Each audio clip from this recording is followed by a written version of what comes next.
Nah, Mas Riko, saya tertarik tadi soal kemudian Mas Riko mengajari kepada kita semua, sahabat semuanya, ketika menghadapi situasi yang sesulit apapun, diterima dengan sepenuh hati, biarkan masuk ke dalam. Even itu adalah perasaan marah, benci, kita penasaran dengan rasa amarah itu bagaimana gitu. Yang kemudian memunculkan sebuah kedamaian. Dari kedamaian itu kemudian bisa menghasilkan sebuah keajaiban-keajaiban sebagai sesuatu yang kita anggap sebagai problem solver gitu kan ya. Nah, itu biasanya dari real case-nya sahabat-sahabatnya Mas Riko yang sudah menerapkan cara itu, keajaiban itu muncul beberapa hari setelah kita benar-benar mengalami kedamaian yang tanpa syarat tadi, kebahagiaan tanpa syarat tadi, Mas Riko. Nah, itu nggak pasti, tergantung cara dia prakteknya, cara dia melakukan letting in-nya. Hasilnya ya bukan aktivitas, tapi biasanya orang kan perlu meraba-raba sehari 2 hari, atau bahkan ada yang seminggu meraba-raba. Oh ternyata gini. Setelah 2 minggu dia baru tahu, oh ternyata gini tahu caranya. Nah, itu intinya nggak, ketika aku menjabarkan timingnya nanti sebulan pasti terjadi keajaiban, dan itu bakal jadi jebakan buat teman-teman. Akhirnya terlarut ke dalam harapan dan keinginannya. Nah, yang teknik yang Mas Riko pakai itu kira-kira teknis apa non teknis kira-kira? Non teknis. Nah, kalau segala sesuatu itu yang saya tahu ya, terjadi itu ketika kemudian perpaduan antara teknis dan non teknis. Bagaimana kalau kita terjebak hanya dalam urusan non teknis saja, sementara teknisnya kita abaikan? Udahlah, aku katanya Mas Riko cuma disuruh nerima aja. Dia tidak ada effort, Mas, untuk kemudian cobalah aku tak silaturahmi ke teman saya sana, kelihatan orang sukses itu gimana, Mas?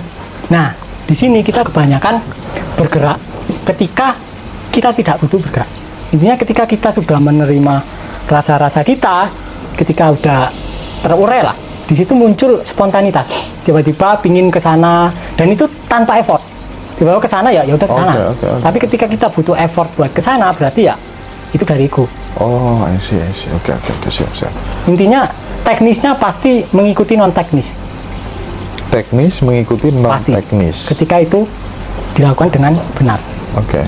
Nah, andai kata kemudian Mas Riko menginginkan sesuatu, pernah nggak sih menginginkan sesuatu gitu? Pernah. Apa contohnya? Mungkin menginginkan mobil, menginginkan mobil. Oke, menginginkan mobil ya, menginginkan rumah gitu. Yang dilakukan Mas Riko apa sih? Nah, ketika kemudian menginginkan sesuatu yang belum tercapai itu. Ketika aku dulu ya, aku pingin mobil lah. Nah, di situ aku berusaha mencari tahu keuntungannya apa bila aku punya mobil dan kerugiannya apa. Dan ketika aku nggak punya mobil, keuntungannya apa dan kerugiannya apa. Di situ sama sekarang bisa terurai dengan sangat detail. Ketika misal kerugiannya punya mobil adalah ya kita jadi nggak bisa jalan-jalan menikmati matahari, pandanganku ya. Akhirnya itu kan jadi kayak rem kan. Aku pengen ngegas tapi sambil ngerem, nggak jalan. Terus misalnya keuntungannya punya mobil, nanti bisa pamer ke tetangga gitu. Artinya ada keinginan untuk approval. Sama, itu juga resistensi. Artinya kita ngegas pol tapi sambil ngerem. Tapi ketika keuntungan dan kerugian ini disadari, artinya diselami, kita mencarinya di area bawah sadar, terus kita sadari, akhirnya luruh. Akhirnya dualitas positif negatif ini lenyap.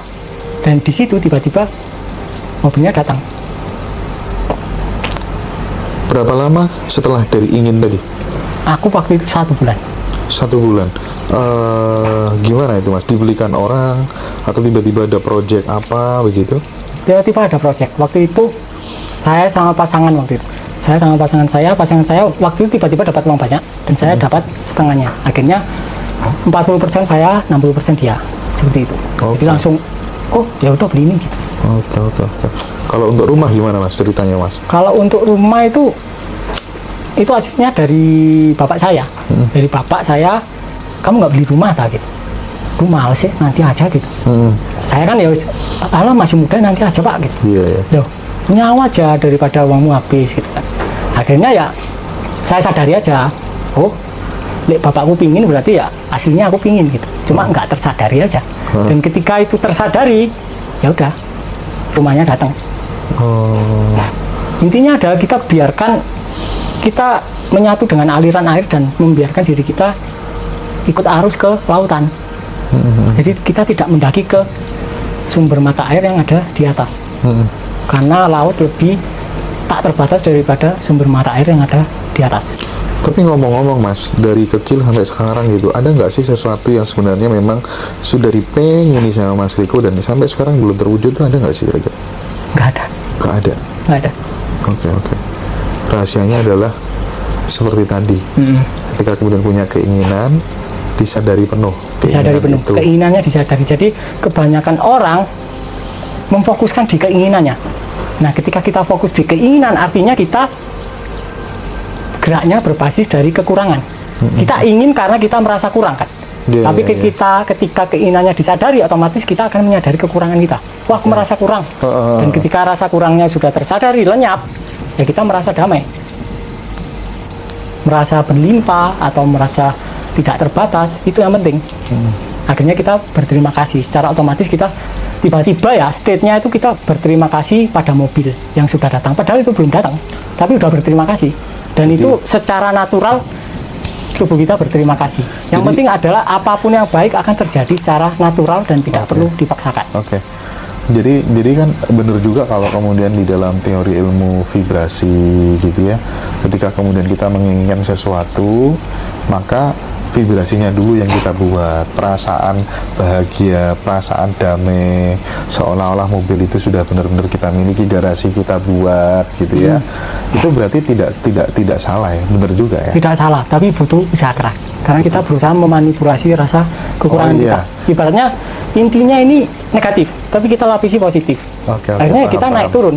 Iya, paham. Tidak sesuai fitrahnya gitu barangkali ya. Intinya inti dari rasa kekurangan ini harus dilenyapkan terlebih dahulu, atau istilahnya samskara rasa kekurangan ini harus lenyap terlebih dahulu. Tapi bahwa kemudian banyak orang yang berhasil melakukan seperti itu, tapi menurut Mas Riko itu tidak akan kemudian konsisten, gitu ya, maksudnya ya. Tapi bisa. Bisa konsisten bisa, cuma butuh kerja keras. Oh ya, butuh effort yang lebih keras ya. Paham. Kita 24 jam merasa kekurangan kan. Kita berusaha afirmasi terus 24 jam capek Mas. Oh, kita capek benar. Kayak kita dengerin lagu galau udah terpicu udah galaunya. Ini sebenarnya tapi ketika kita nggak ada samskara, kita mau dengerin lagu galau ya tetap bahagia, nggak ada pengaruh apapun.